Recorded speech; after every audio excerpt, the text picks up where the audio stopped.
of the discussion. So we have a number of questions that have been submitted. So I'll start with Dr. Kamina. Here's your question. So Dr. Kamina, could you ask your question? Somebody unmute her so she can ask the question. Oh, okay, thank you so much for the presentation, the organization, and the platform to discuss this issue. Dr. Nasongo, you say the policemen are trained to kill, but the killing is very selective. So I just wanted you to respond to that. Okay, yeah, thank you very much. Yeah, that is true. The killing is very selective, and it has a lot to do with actually what Dr. Bala already mentioned, that we as Black human beings, we are not seen as equal human beings with the whites. So it is us who tend to be targeted. I was watching a video recently about some of the police officers who are confessing about how the system works, especially with regard to their own particular police departments. And they were saying that at times, they are pressured by their bosses to go out and pressured to do something, to be seen to be doing something. All right. We need a higher budget next budget cycle. We can only justify a higher budget if we are seen to be actually doing our work. And to be seen to be doing our work, we need to get arrests. And so these guys then leave their places to go out patrolling, and whom do they target? They target the vulnerable people. So they go into poor communities, and that is where they do those arrests. And this is why, at the end of the day, we are disproportionately the victims of police brutality. If you remember in the history, we were never, Black people, Black persons were never intended to be part of this society. We came here, we were brought here, as Dr. Bala mentioned earlier, as slaves. Even after emancipation, the Black person was regarded as to 3/5 of a person. And in fact, they went on saying we should legislate in a way to ensure that these people are kept in their place. And so it is no wonder that we are the ones who are targeted in these circumstances. And when that person says you are supposed to be able to make a decision to take a life to protect others, that life being taken, the other being referred to, I think, is the white community. And the rest of, and that is the process of even dichotomization. I have a huge problem with this idea of people of color. It is a dichotomization of the society in terms of white and the rest. Because so all of us are lumped together, Asian, Hispanic, African, those people of color. And then the rest are what? The colorless ones? I think you can I ask a follow-up question? Sure. You hit is it the nail on the head? Yes, so it's about racism.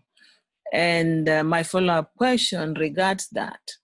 How will our participation, being in groups help that? Because it's about the perception. That's the root cause of the problem, racism.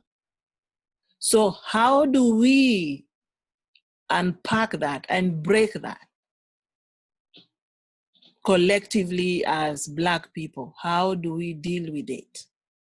I think maybe one quick response to that, Shadrach, you can jump in, is if you look at what Shadrach was saying, that most of these people are arrested from it's what you might, for lack of a better word, I don't like it, it's what you might wish to call as the Black underclass. And but it's a misfortunate, it's an unfortunate term because it brings up all sorts of things to mind. It's the path of least resistance. So in other words, even racism, Panina, does not get to be experienced. Yes, we can say things like, all Black people, we experience it, but the truth is that there are some variations. We all know that, of course, even very high-ranking Black people have been arrested. But if you're able to get a high-powered lawyer and those types of things, then it can change the dynamic substantially. So the other thing is obviously what, for example, people on the call have started to do. Because remember, there were days when, and I think many of you here have experienced some of what I'm about to say. So, for example, there are some students who don't think we can teach them anything, you know. But because we persist, they have to deal with that. Dr. Ben Carlson, when he was operating at Johns Hopkins, there were people who would come there thinking he's a white guy. And when they come there, the hospital was like, well, this is the best we have to offer.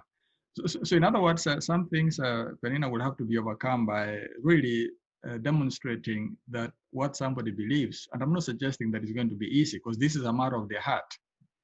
But human beings look at the outside.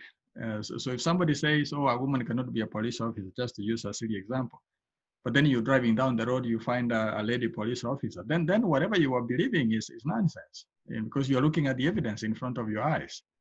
So there are some things like, oh, you know, people like us may not be as intelligent enough to do some jobs, and then you find that actually they are being done. You see, that's actually what is stressing a lot of the old-style racism, because it was based on so-called innate abilities of people. And nowadays, that kind of racism is actually increasingly rare. What is there is some of these hidden prejudices that you see, because the old forms have been challenged left and right in terms of people's abilities, in terms of those types of things.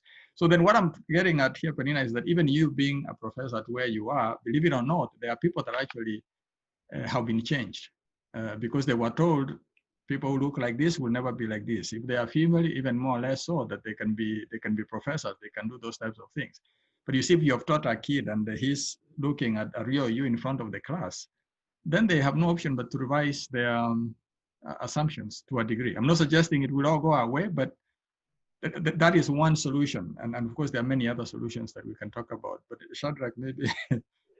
Yeah, I will add one little thing on what you are saying.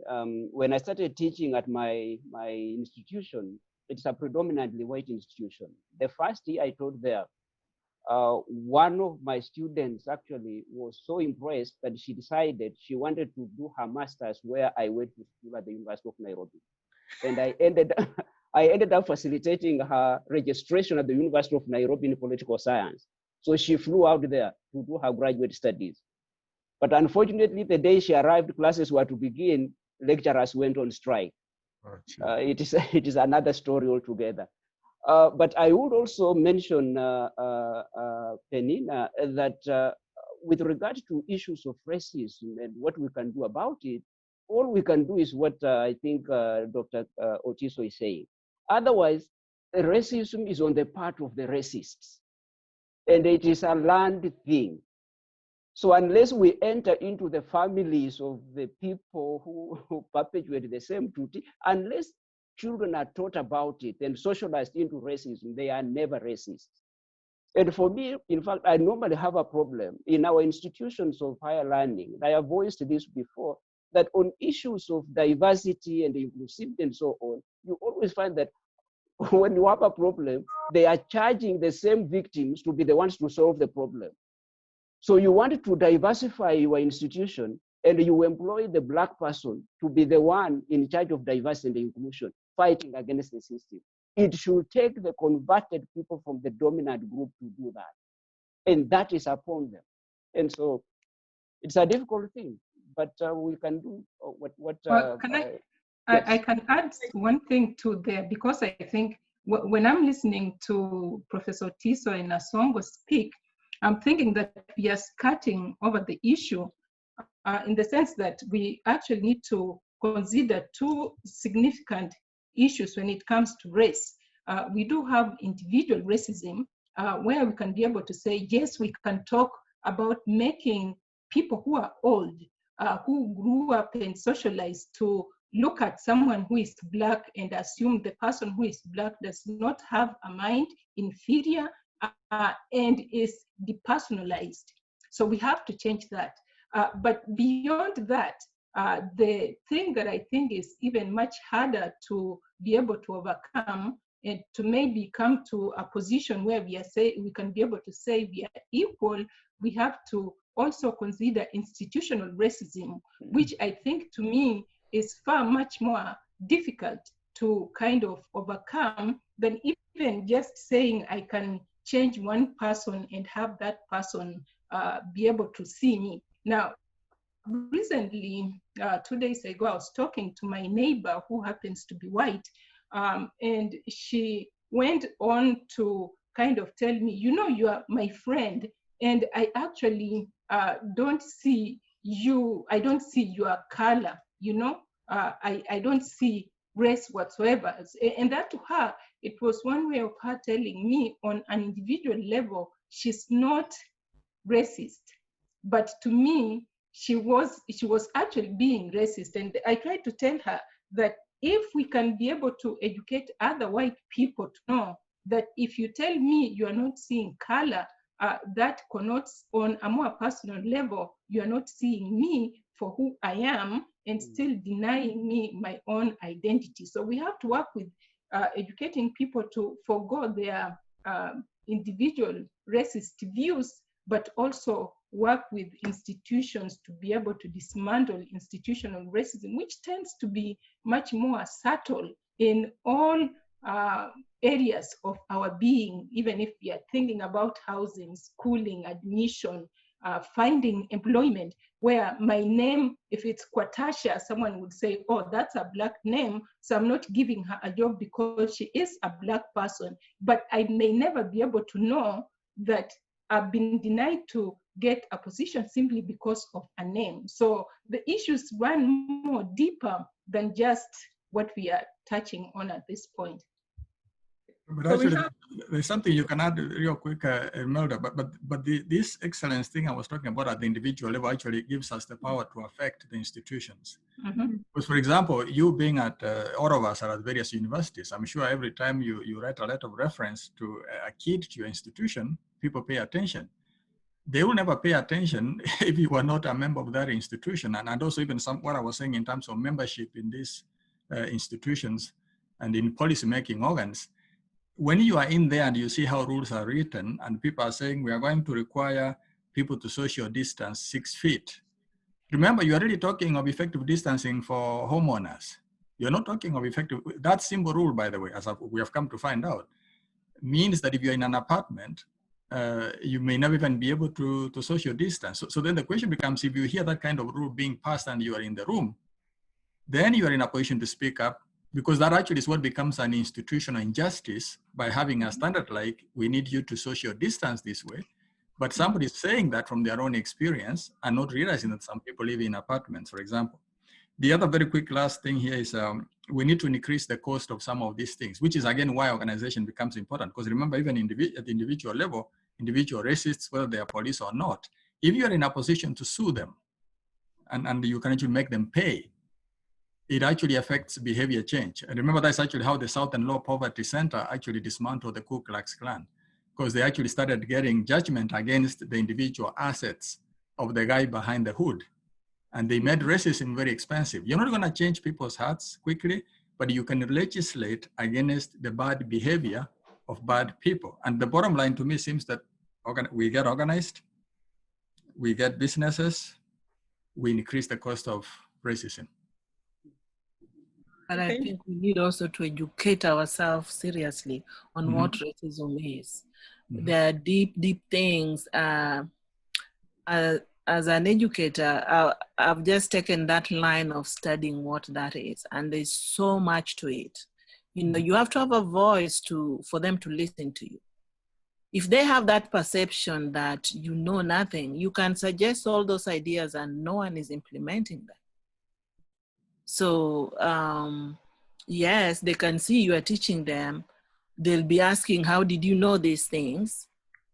But that still does not change them. So we need to educate ourselves and on a larger platform, really start to work collectively, not as solo individuals, because that's what I see happening and it doesn't have much value. I can say all I want, but unless a white person holds my hand about that idea, it's not going anywhere. But isn't that how we build bridges and we do mentorship, you know?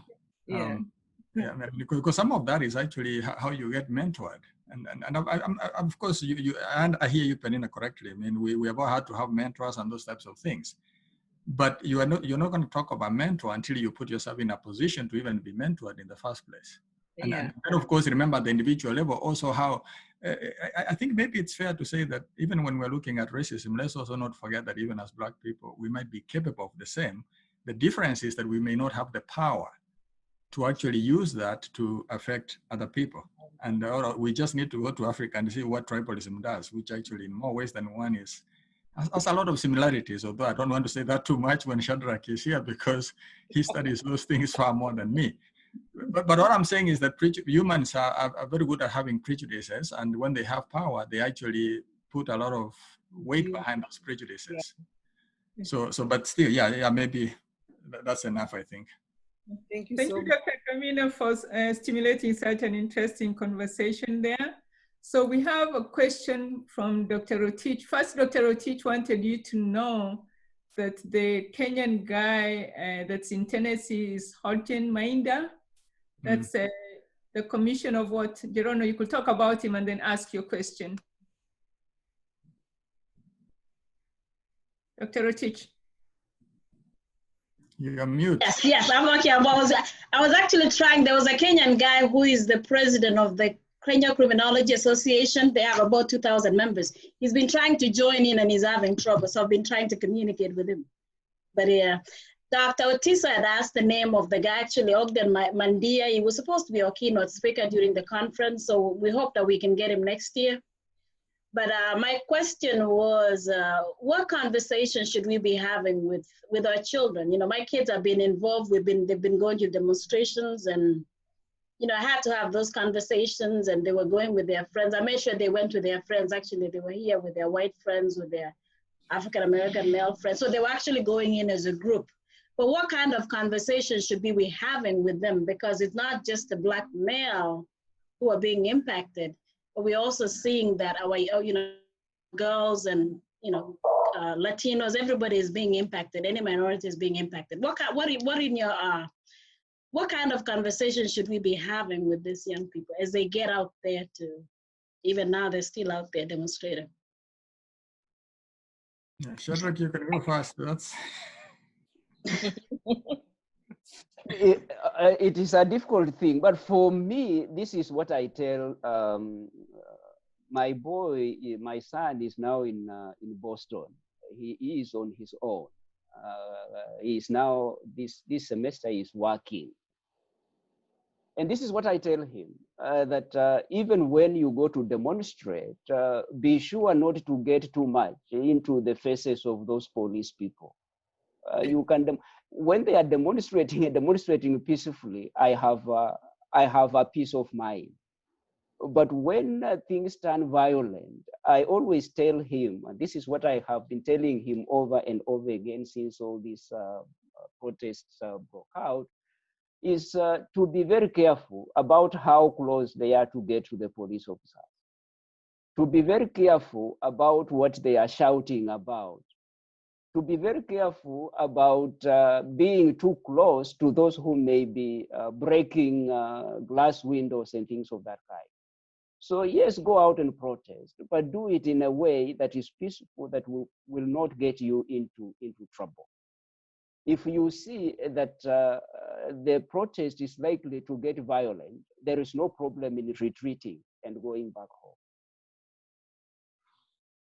I think the only thing I can add is the same in terms of having a high situational awareness, reading the situation you are in very carefully all the time to make sure that you don't get into trouble. And then, of course, that also speaks to personal responsibility to a degree.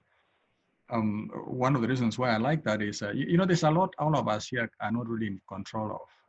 I think when you're thinking of personal power, you think of things that you directly control. That is the innermost circle. The next circle is the circle of influence. And all of us here may be, for example, the folks we know in KESA. And then you have the outer circle, which consists of things that may concern us all and we may worry about, but actually we have no power to do anything about, you know? So for example, if I see it raining outside, I wanted it for the sun to come out, but it's raining. I can pray for God to change that, but if he decided to answer differently, that is not something I can change. But if I wanted to use Gerono's influence to do something, that is something within my influence. And if it's something, of course, I can do for myself, I should do it for myself. So to me, it seems to be that I think if we can educate people to think about those three circles, it will help people not to be hopeless. Because the other thing I'm beginning to be worried about is that when we see all these images on TV, and remember there may be images of like maybe 20, 30 Black people that have been, killed in circumstances that are really not good. That is a great loss of life. But it's also important perhaps to balance it. And I hate to put it this way, but I think we need to balance it by the fact that there are still a lot of, I mean, you remember the Black population is like 40 million, and please don't think I'm minimizing anybody's loss of life. But there is a danger also in exaggerating some of these things. Like, for example, the number of accidents. Let me use car accidents because I don't want to get in trouble with the other one. There's no nice way of using this other example without looking really bad. We all know cars kill people every day, yeah, but we still drive them. There are rules of how you can operate a car safely. There are rules of how you can maintain it and those types of things to make sure that you minimize the chance of the thing backfiring. So really what I'm saying is that if we talk about personal responsibility, whatever we can control, whatever we have an influence over, if we take care of those ones, at least they give us a fighting chance. Maybe that's a better way of putting it than even trying to make a case, because there's a lot that actually can happen that is beyond our control. But I guess what I'm saying is my power is in what I can control and what I have influence over. Another follow-up question is, I don't know if I've been following all the funerals, and then what I like to do is to also follow the Facebook Live. I don't know if you watched the comments today on Fox News. It was terrible. The comments were, so how do you, and our young people are reading those comments, how do you talk to them about those? Because I mean, it was bad. If anybody wants to go look at those, I've never seen such racist comments. And they were actually condemning why Fox News was covering, and it was bad. It was painful. I was actually in tears as I watched it, and I'm sure that, we have those conversations. They're like, why are people making such comments? And then when their friends make comments, they're very sensitive because most of their friends are, they are friends from all backgrounds. So I don't know how to. I think one easy response is it's easy for me to demonize another person and minimize their pain until I find myself in the same thing. So it's some and remember, this is what we were saying early on.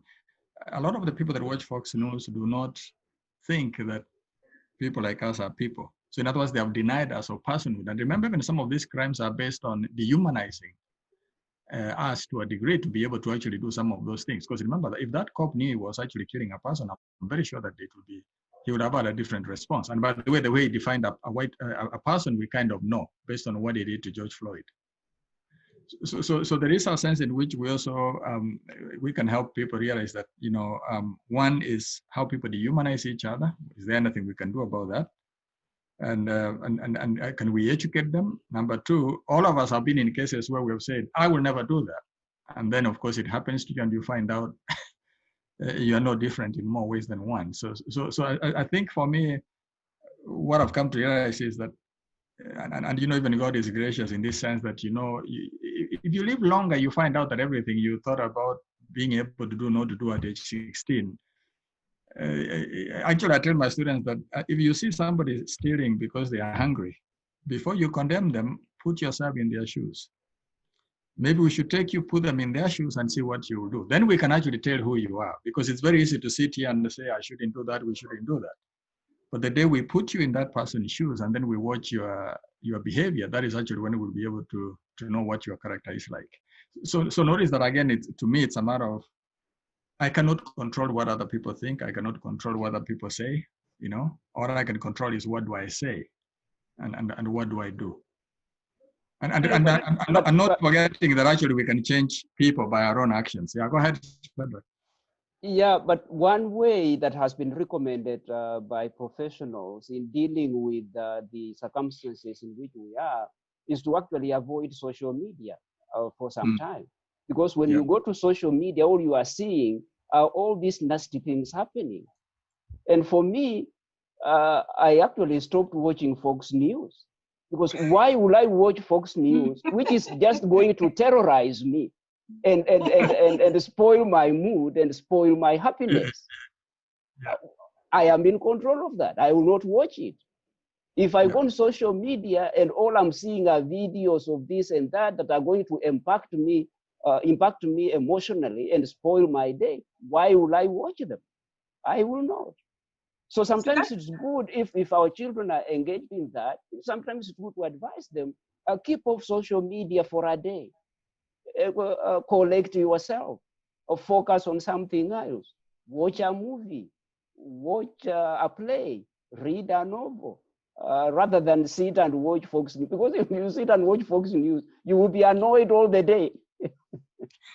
But I have to say that in spite of the fact that we have we get a raw deal on Fox News, I still think that if we look at what has happened after the death of Floyd, that we've had or seen a significant number of young people, both white and black, who have come together for a common goal and purpose. And I think maybe in this day and age, this is going to sound bad, but I'll say it anyway, that perhaps maybe the old guard, and this old guard represents maybe the people who share the mindset that we see much more on Fox News, and the older folks who may not necessarily, who haven't been socialized to actually begin to recognize other people who aren't like them to be people, that maybe those people have to die before we can begin to even end up having a society where all people see other people equally. So I think we have hope in the younger people. And as someone has posted under the chat, that it's very hard to actually change people's beliefs. And because some of these people for years, they have been socialized to believe that Black people or Africans do not have any significant value, that it would be very hard to actually change those people's views of people of color or Black. But then on the flip side of that, at times I also tend to think that we don't often do ourselves any good favor by then in the end up playing the stereotype that people assume we ought to be like. So in as much as I'm seeing there is change, but we also have to also change our own mindset so that we are not falling into the traps of playing the part that people assume we ought to be playing. Thank so you. if it means being like criminals, of which again we see in terms of looking at issues of maybe racial profiling, that, as I said earlier, we are already deemed as criminals even long before we are born. And so unless we can be able to not play into that idea, so that if a white police officer stops me, I'm not behaving like a criminal. I don't know if that makes any sense or not, but not play the part. The old guard should go, but work towards educating our younger people towards being able to value our humanity, or the humanity of the human race. Thank you, Dr. Bala. There's so much hope in Generation Z. Is that what they call them? So there's a question from Linda Wasike. Linda, could you unmute yourself and ask your question? Moiga, she had to leave. Oh, she left. Okay. Yeah, she said she had to go to a meeting. Unless she came back, but she said she had to leave. Oh, she left. Okay. So the next question is from... Maybe, Elmer, since I can see it, it was directed at me, I can say two things for the sake of the record. Okay. Because she was asking about the survival strategies I was talking about, but I think it's what Judith Abala said in terms of not looking the part. So if Linda goes online to YouTube and does a search, for example, the wrong way to handle a traffic stop, and then there are other videos like the right way to handle a traffic stop, she will see some of the tips, basically things to do with being courteous, you know, if you are stopped at night and maybe you are a lady or a minority and it's a dark area, you want to drive to where there's more light, a better lit area. And the indication is that as long as you turn on your hazard lights and you slow down so the cop knows that actually you are recognizing the authority, many of them don't mind escorting you to a place where you are comfortable stopping. But by the way, you don't always stop immediately anyway, because you might be stopping in an area that is safe anyway. So even when you get stopped during the day, you still exercise caution to make sure that you are finding a good place to stop. So the same cautions can apply even at night. What I'm told is you don't want to do is appear not to recognize the authority. So slowing down, turning on the hazards, it signals to them, okay, I recognize you. I'm looking for a good place to stop. And basically being courteous to the person and recognizing the authority as you are stopped. And so those are some of the basic things. But there are many more others on YouTube that she can look up later. Dr. Tiso. Yeah. I had an experience. I was actually on the phone with Dr. Ongeri. I was driving to work very early in the morning, and they pulled me. And the guy said I was driving at 85. It was said I was going at 80. That was not true. I was just I wasn't looking. So the place where you pulled me, I was in the first lane. So it took me time to get over. Before I realized there are 3 police behind me. And the first thing he asked me was, "Is this your car?" I was driving a Lexus. So the first thing they're like, "Is this your car?" I'm like, "No, I did not steal the car. The car is mine." They're like, "Who is Jerona?" I said, "It's me." "Is this your car?" I said, "Yes." And then of course, right there, they gave me a ticket. So it was just, I mean, I knew, I even told them, "Gary, I was not speeding." But they just, and it was 3 white, young, police. So it was an interesting experience. I just said, okay, whatever you want to do. And I ended up paying $500 out of that ticket. So it was an interesting experience. Yeah. I remember that conversation. Yeah.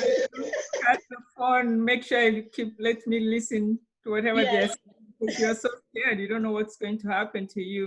When you see them coming to you at the same time, and it's only just speeding. Exactly. So which is another good tip. They will say that particularly young people, you can tell them to call either parent and stay on the phone as they're interacting with the police in that particular instance. Sure, true. Yeah. So there's somebody who's got Galaxy 58. Who is that? Who's asking? They were actually just making a comment about racism being learned and deeply rooted in people. You want to give your thoughts if you're still with us here? Galaxy 58, S8 actually. Okay, so if they're not there, we'll go to the next person. Skill, who is Skill? Hello, this is, hello? Yes. Yeah, Robert Churi here. My question is directed more to either Dr. Nasongo or Professor Otiso. And this was based on what they had mentioned earlier. There is a school of thought around institutional and systemic racism. My concern is, since the time that emancipation was there and was abolished, what are the foundations of this institutional and systemic racism that has made it very difficult to abolish it? What are the things that are holding it still strong that it has not been felt? Is it things that can just be legislated, or is it things that are so much in the system that you would perhaps need to really do really heavy surgical work? So what exactly are the foundations that make it so difficult to abolish this racism? Yeah, Shadrach, you go first. I think you are closer. Yeah, let me go first. Yeah, the systemic or institutional racism is very deeply rooted. And one way to look at it is just to look at the zip code. Schools are funded by property taxes. Property taxes within the zip code where the school is to be found.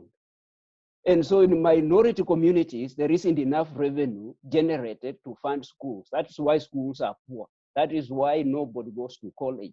And that is now systemic. How do you address it? It's very difficult. Number two is also in terms of social issues. When you apply for a job and you have a name like mine, and someone else is applying for the same job with a name that is American, the tendency is always that the person with a name that sounds familiar to whoever is offering the job will be the one to get a callback phone. The one with a funny sounding name that is obviously an immigrant or whatever, they do not. So it is those built-in things that constitute institutional racism, and they are the ones that are very difficult to fight. I think okay, go ahead, Judith. The other thing to add on to that too is this issue called redlining. Yes. Whereby in many cities, usually when Black folks are looking for houses, there are certain zoning areas where people who take you out, and this happened to me, when you are looking for a house, they tended, like for me, they tended to push me to go into that area, which seems to their understanding allocated for Black folks. And in those areas, they tend to have very limited resources. The schools in those areas are very limited. And then the other thing they do too, which is an aspect of redlining Black people, is to inflate the prices of houses within certain neighborhoods, so such that if you're a Black person and your income is not good enough, then you cannot necessarily be able to move into those areas where you can be able to therefore have a good house, where you can be able to find your children can have a good school, and then eventually be able to succeed in life. And then also another aspect of that element of institutional racism also deals with this idea of, aside from what Professor Nasongo said about looking for employment, it's even also looking for a loan if you want to be able to find a house. So again, you find there is not equal opportunities for Black folks to even be able to get that loan because people assume that they may not necessarily be able to pay the loan for the car. Or if you are going to buy a car, or I used a car, I was thinking car, but I said house. If you're going to buy a car, and this happened to me a while back, I went to buy a house looking for a new car, and the first thing the person at the dealership told me that you should go to the used car lot where you can be able to find a car. And I was extremely offended by that, even if maybe I could have gone there on my own will. But the mere fact that it's a white old dude who is telling me go to the used car to buy a car is an aspect of that systemic discrimination where most people assume Black folks cannot be able to afford a nice new car. Or maybe the same thing that happened to Jerona, where she's saying she's being asked, is that your car? So I think the roots for systemic discrimination run much deeper than we even can be able to cover on this particular discussion today. So I want to say something. I know I'm not a panelist on this one, but you really touched on something that reminded me of a situation when my daughter was in 8th grade, and the teacher kind of convinced her that she didn't need to go to high school, that she could go to this alternative route where they could train her to work in the hospital and she would make really good money. My daughter was so convinced we literally had to fight with her to make her go to high school because we understood. So you can imagine teachers selecting young Black kids and directing them to alternative career paths, regardless of how smart they are. My daughter ended up being admitted to 2 different medical schools after her first degree. She's a smart kid.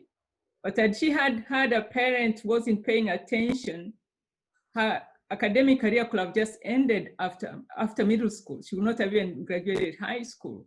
So that systemic, the fact that they just don't see Black people as deserving to be in certain careers happens all the time. I think the other quick response, Robert, is remember when the Constitution says things like all men are created equal and those types of good things. Whatever the Constitution gives you by way of right can be taken away either by law or by policy? Because policies are the ones that fill that gap where there's no law that specifically says something. So for example, even here in the case of example, if we were to write a law in terms of how houses should be bought, it will reflect who is actually sitting around this particular screen right now. It will not reflect who is not here. And a good example of that, which is kind of funny, but not so funny. Remember, guys, for example, Facebook and cell phones, you know, a lot of them have a very hard time recognizing Black faces, you know, which tells you who put them together, you know. I used to work in the computer industry at one point, and I was fixing a computer on the phone, and the client was a lady. And she told me point blank that I can tell this computer was designed by a man, you know.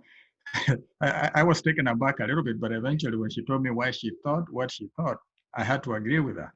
Because some of you are old enough to know when computers used to be defragmented on the hard drive. So she was seeing these pictures running all over the place, and she was like, oh, you're cleaning my computer. Oh, yeah, then that's the kind of thing men do. You create computers that are trashy, you know? If a woman designed one, it will actually be cleaner. So, so in other words, that's actually how institutional racism happens. Who gets to write the rules? Who gets to write the policies? Who gets to design the technology? Who gets to say what social distancing is? I'm actually telling you that because I've had to take a questionnaire recently as part of what we were doing for the state. And you could tell that actually minorities and immigrants were not in the room when the questions themselves were actually being written. I mean, there were aspects of them that were quite annoying to actually for me to go through. So in short, that is actually how a systemic racism works. And therefore you can see the solution is almost the same thing. The more we are at the table, the more we can hopefully affect some of these things. But Thank you.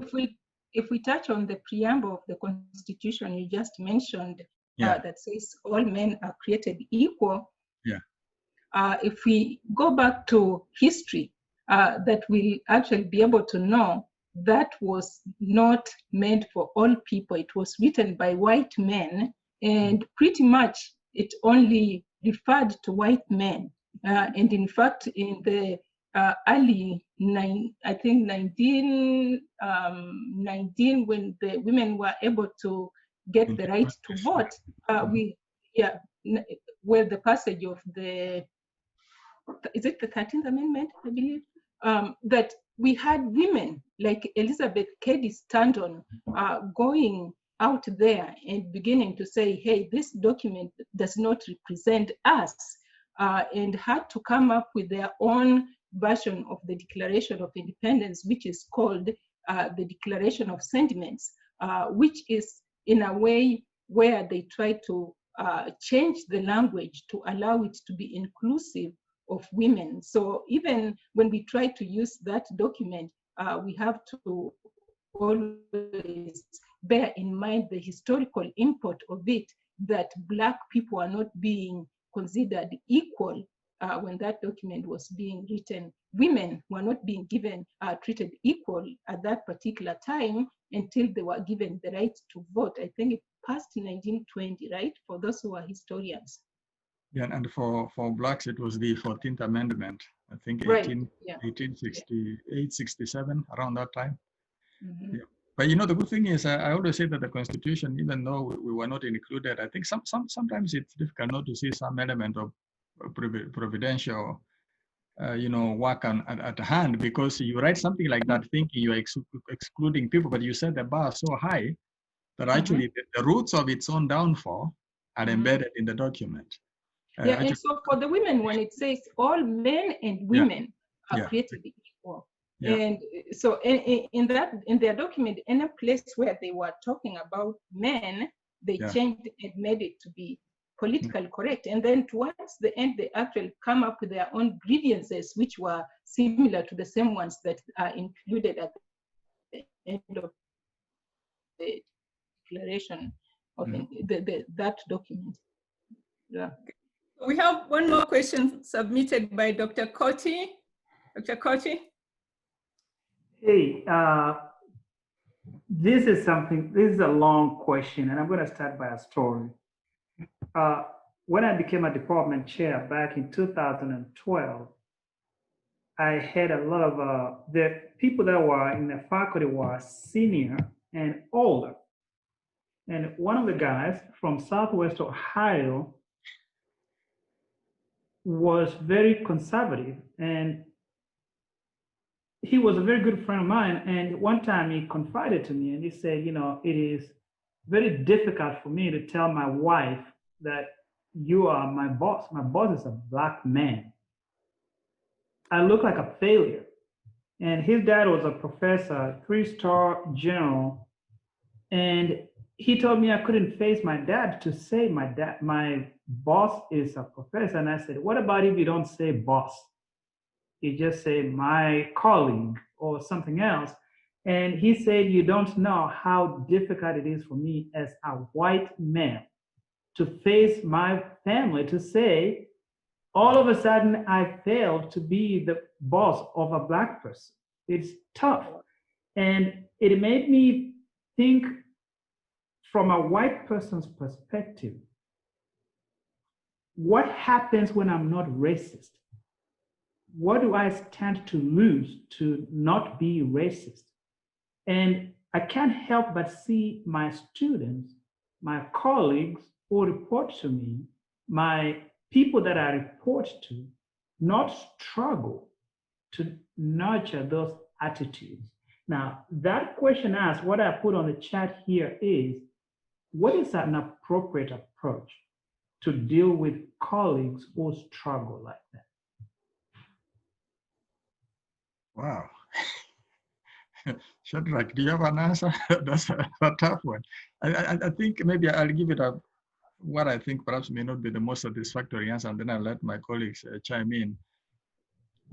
We have kind of all faced that issue, and quite frankly, even in Kenya, if you come from maybe some wrong communities, you might still end up facing the same thing. There is something that about entitlement among the powerful, and I think, and remember, the root of that is actually pride, which, as you probably know, is the biggest problem in the world. Because almost all of these isms we are discussing here, the foundation is actually pride. If you remove pride and people are humble, then there's nothing wrong who the boss is, because you're worried about the ability of the boss rather than what the boss looks like. So in some ways, then you go back almost to whatever you can do to change somebody's heart. It's a long journey. It doesn't happen overnight. It happens incrementally. It's not a revolution. And quite frankly, if you look at even the conversation we're having from let's say the 1600s until now, the reality is that there has been quite a bit of progress. There is tremendous progress.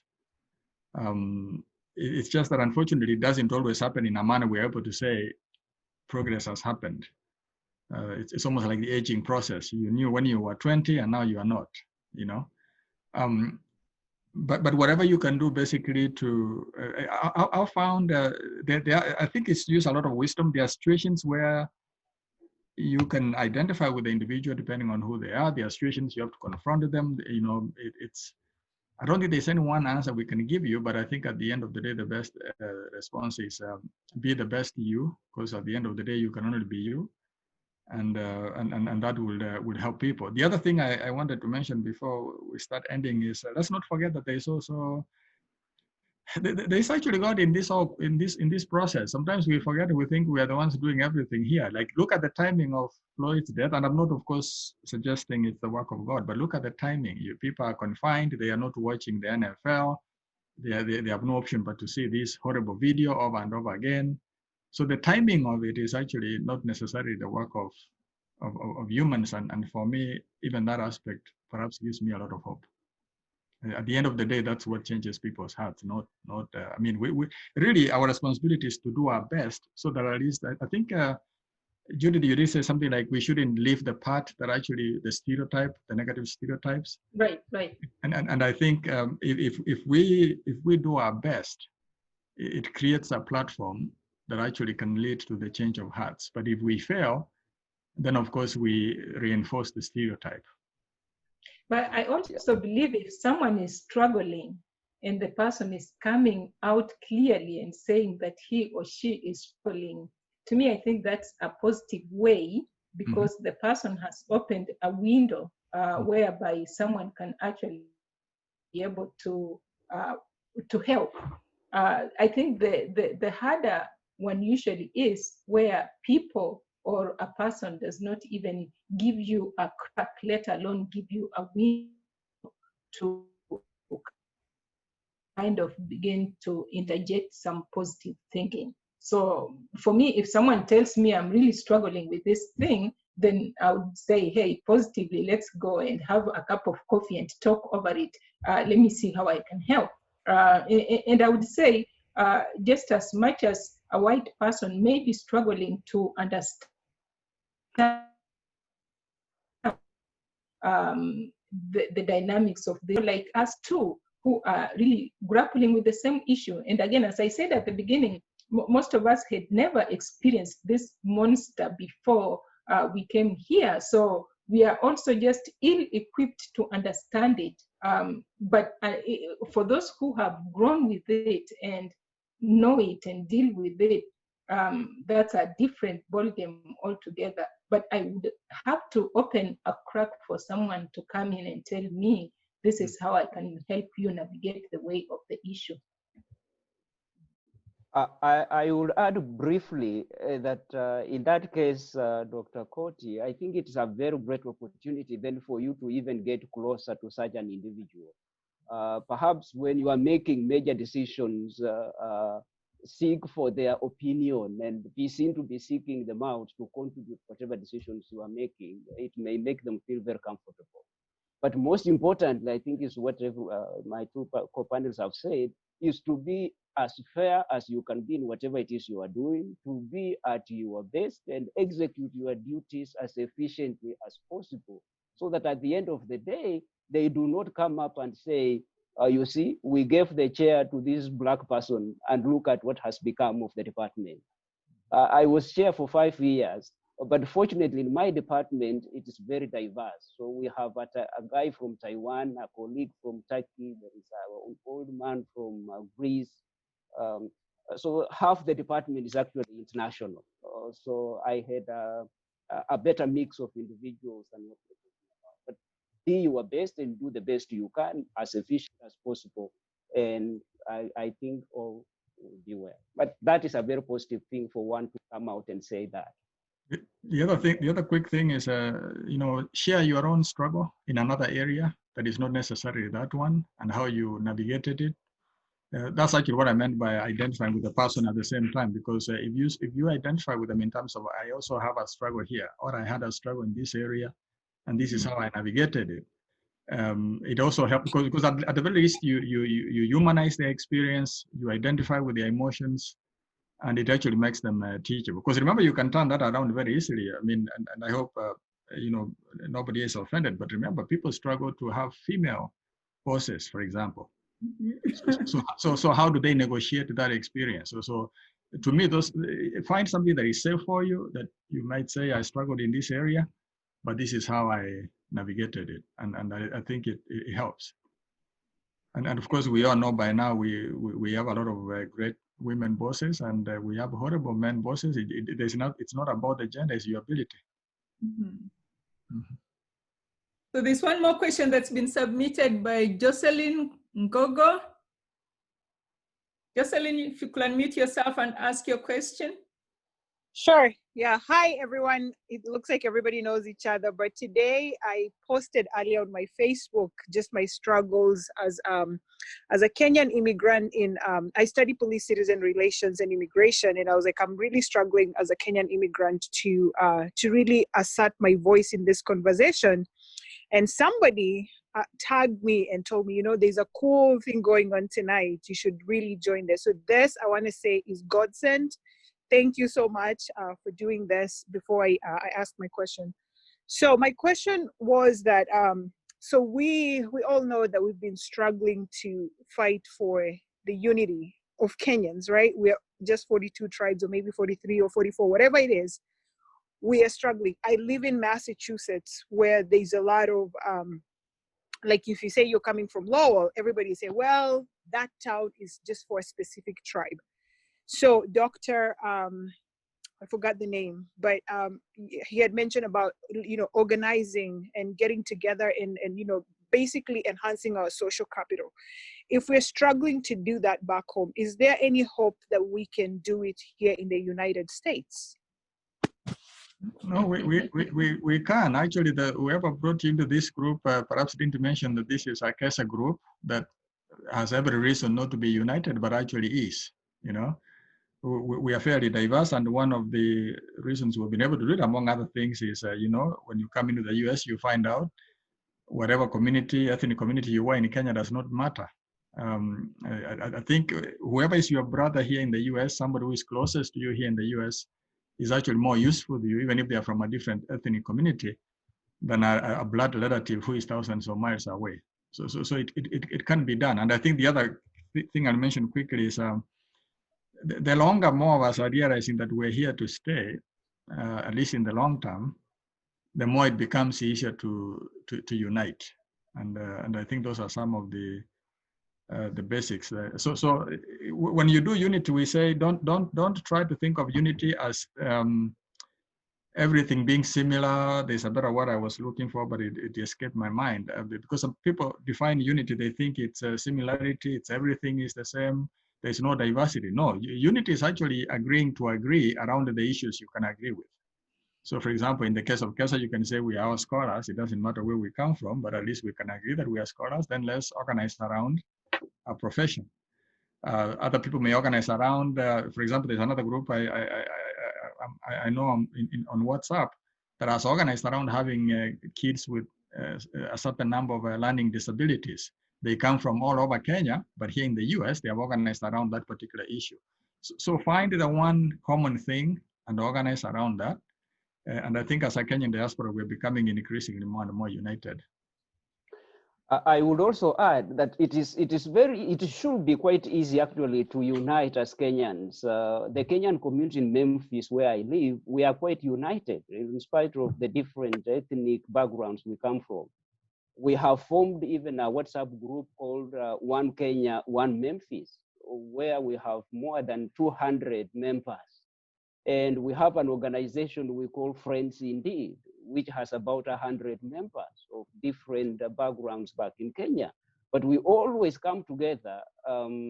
If one of us is bereaved, we contribute money to whoever is bereaved. If anyone is sick for a period of time and they are missing to go to work, especially those who are paid per hour, we organize and bail them out. And what we have done is on that WhatsApp group, to ensure that we do not disintegrate, no politics is discussed. So if you have issues about politics and so on and what is going on in Kenya, who is undermining who, you can form your own group and discuss politics. On that one, we only discuss issues of social welfare, economic empowerment, legal issues, who is in need of a car, who needs a job, and things of that kind. And it has worked for the last almost 10 years. We remain together. So you choose what it is that can unite you, and it is possible. The word I was looking for very quickly is uniformity. Unity is not based on uniformity. It is based on agreement, common interests, maybe immigration issues. We want to raise our kids together. We want to start a business, stuff like that. So you focus on what unites. You're not looking for, because that's actually the mistake people make. They start looking for uniformity.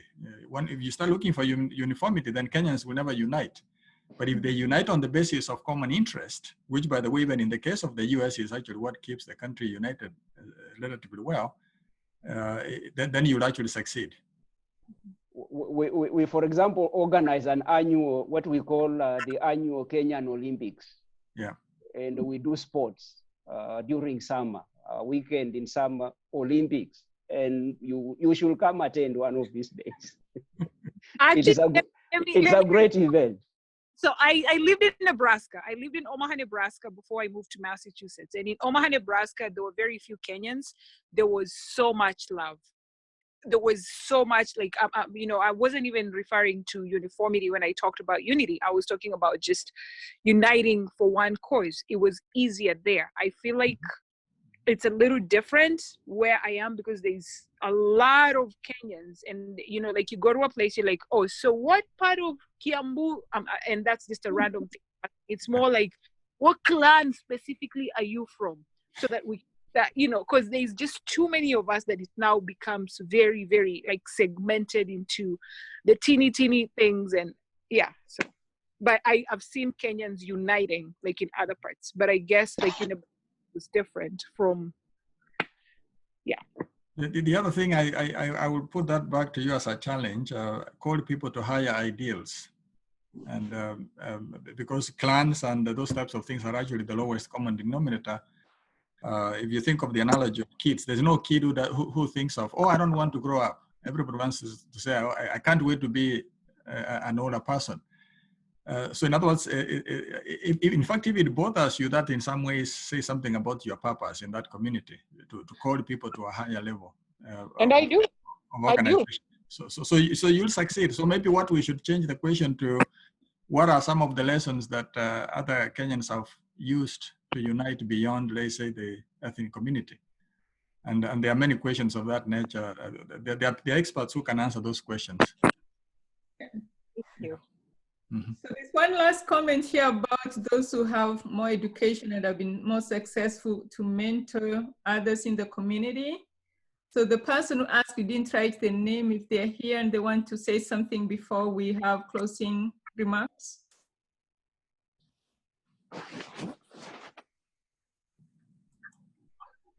Person? Galaxy J7, you don't have your name.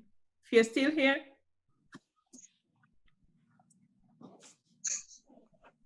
Not perhaps that's a topic that we could address next time, that maybe you guys could address it in your closing remarks. So we'll give each of you 2 minutes to give us closing remarks.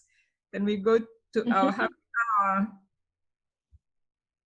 I think I can go first to respond to the question here. It seems that it's almost, maybe I'm misreading it, but it seems like those of us that have a fair amount of privilege may have kind of forgotten the community in a way. Yeah, so what I was gonna say is when every one of us was flying here from Kenya, they told you in the prep to the trip that in the event of turbulence and there is a loss of cabin pressure and you're traveling with a baby, the first thing you need to do is to put on your own mask first. And then you can proceed to put it on, let's say, a child or something. So I think there's an element of where every one of us wants to improve themselves. And my experience has been that if you have not put on your own mask to a degree, it becomes very difficult to help somebody else. I think what we should change is perhaps discuss how those of us that have managed to put our masks on, maybe in academia, maybe in business, maybe in any other aspect, can now turn around and start giving back to the community. And I think a number of us are, beginning to do that significantly. So in conclusion, I think one thing I was going to mention quickly is what I mentioned early on. Even though we are looking at this depressing news item, let's also counterbalance it as much as possible with the positives that have happened in society. God has not forgotten his people. Actually, quite frankly, if you look at what Black people have undergone in the last 400-500 years, we shouldn't even be alive, and it shouldn't just be a case of, persecution. The Black story is, there is tremendous pressure, tremendous oppression, but there's also an element of tremendous persistence. And there's also been tremendous triumph. Obviously, there's a lot we need to do, but there has been substantial change. And the last thing I think to me is whatever time we find ourselves alive, that pretty much means is the time when we can make a difference. So in a way, therefore, it means that whatever challenges we are seeing out here, you and I have a solution to those challenges. That's why we're alive today. Thank you.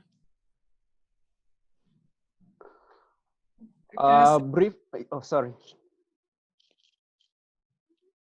It's you, Dr. Nelson, for your time. Okay, yeah, all I can say is that whatever it is we are experiencing, if we look at statistics and note that perhaps the targeting of our people has increased, I think it has a lot to do with the changing demographics. In the next maybe 2-3 decades, the people who are called minorities here together will be in the majority. And I think the other group of people is worried, especially the conservative wing, worried about what life will be when the minority becomes the majority. And yet, I think this is inevitable. So as we face the stress, the emotional toll on what is going on, let us keep faith and let us take care of ourselves as best we can to survive this, knowing a better day is coming. We have been victims of a lot of exploitation, oppression, and all manner of shenanigans, but the Black person has remained resilient. We will, at one point, of course, overcome all this. And it is not long in coming. So take heart, take care of yourselves, and all, I think, shall be okay. Thank you. So Dr. Abala, you finished, but also tell us the next step in this conversation for KESA. Wow. Anyway, I have to echo Professor Nasongo's parting remarks because I was thinking of Dr. Martin Luther King's words that say we shall overcome. So because we have hope, I'm optimistic that we are going to get somewhere. And as they say, where there's a will, there's always a way.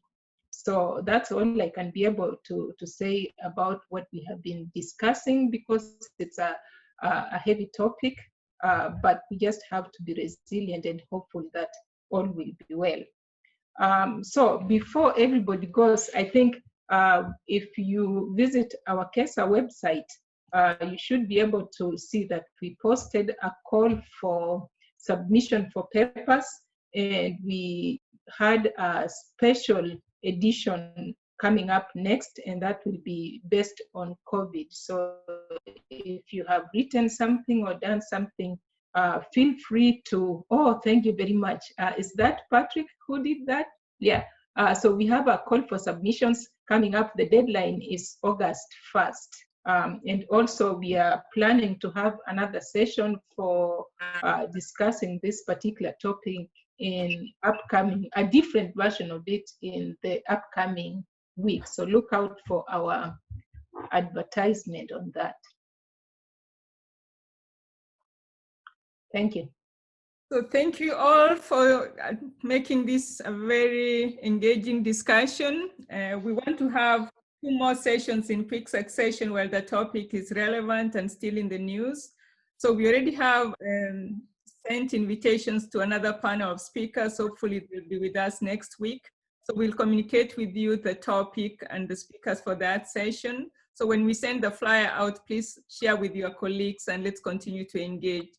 So this brings us to the end of the formal session. So Patrick, thank you so much, KESA and Patrick, for helping us to get this done.